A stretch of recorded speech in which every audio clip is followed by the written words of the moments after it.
जादूटोण्याच्या संशयावरून 77 वर्षीय महिलेचा शारीरिक छळ केल्याप्रकरणी मोठा खुलासा झाला आहे, ज्या अंतर्गत ग्रामपंचायतीने वृद्ध महिलेसोबत हे कृत्य करण्याचा निर्णय घेतला होता।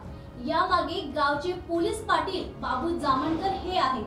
ही माहिती समोर आल्यानंतर आरोपीला त्याच्या पदावरून निलंबित करण्याचा निर्णय घेण्यात आला आहे। या घटनेची दखल घेत जिल्हाधिकारी सौरभ कटियार, पोलीस अधीक्षक विशाल आनंद आणि प्रशासनाचे अधिकारी रविवारी गावात पोहोचले।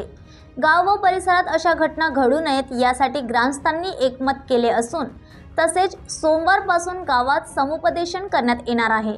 रेतीखेडा हे मध्य प्रदेश आणि महाराष्ट्राच्या सीमेवरील 70 ते 80 घराचे गाव आहे। 77 वर्षीय महिलेला मारहाण करण्यात आली असून थप्पड मारण्यात आली असून तिचा चेहरा काळवंड्यात आला। त्यानंतर तिचे हात-पाय बांधून तिला गावासमोर उभे करण्यात आले। पोलीस टाइम न्यूज साठी स्वप्नील धारगावेची रिपोर्ट।